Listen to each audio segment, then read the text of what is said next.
sink. Finally, someplace I found peace in the dark of night. Tabletops, counters in the early hours, stone cold inside.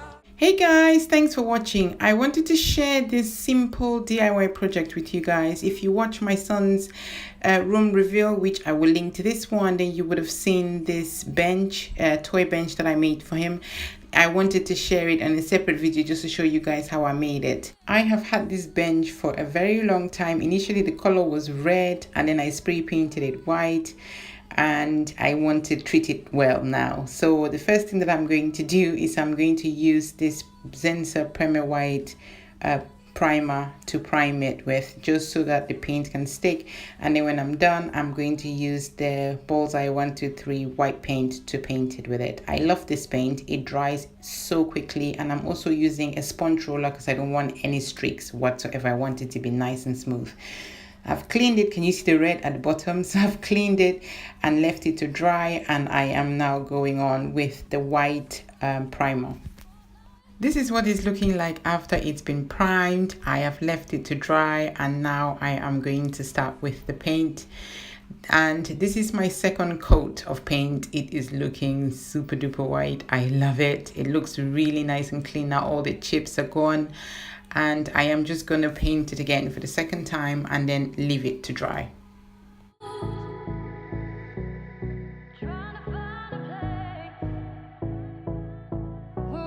So all the painting is done. I am going to leave it to dry. It is looking really, really good. I'm happy with the results, and I'm going to start with reupholstering the lid.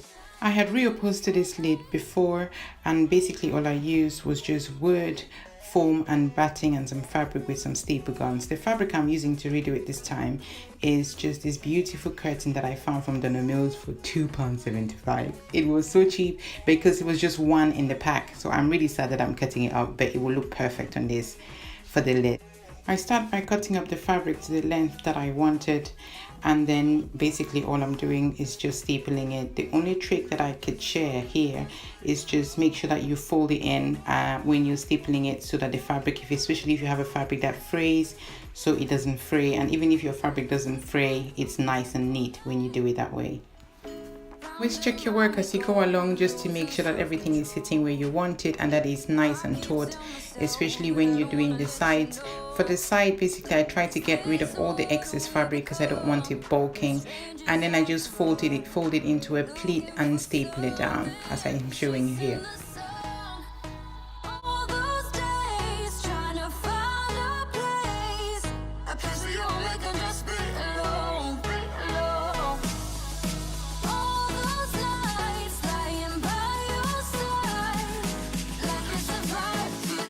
To close the back, I'm really just using the lining that was on the curtain. I'm just using that to close the back of the lid. So I'm just cutting it also to size and measuring it to make sure that I've got the right length. And then I'm just going to use my glue gun and just glue this down. You can sew this if you want to, but I am doing the lazy man's way, so I'm just gonna glue it down. That's the way every day goes. Looking back, I know it started.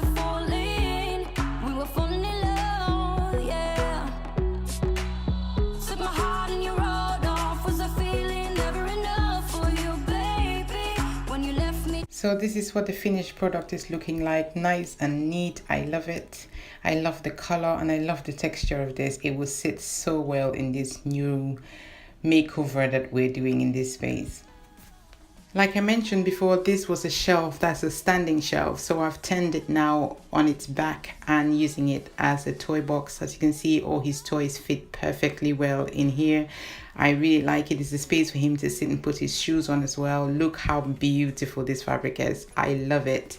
It's so nice and soft, and he loved this space so much, and we added this cushion on the corner with a blanket as well, just to make it nice and cozy. Thank you all so much for watching. I hope you enjoyed this video. If you're new to my channel, please do not forget to subscribe. Give this video a thumbs up if you love it, and I will see you in the next one. Thank you. Bye.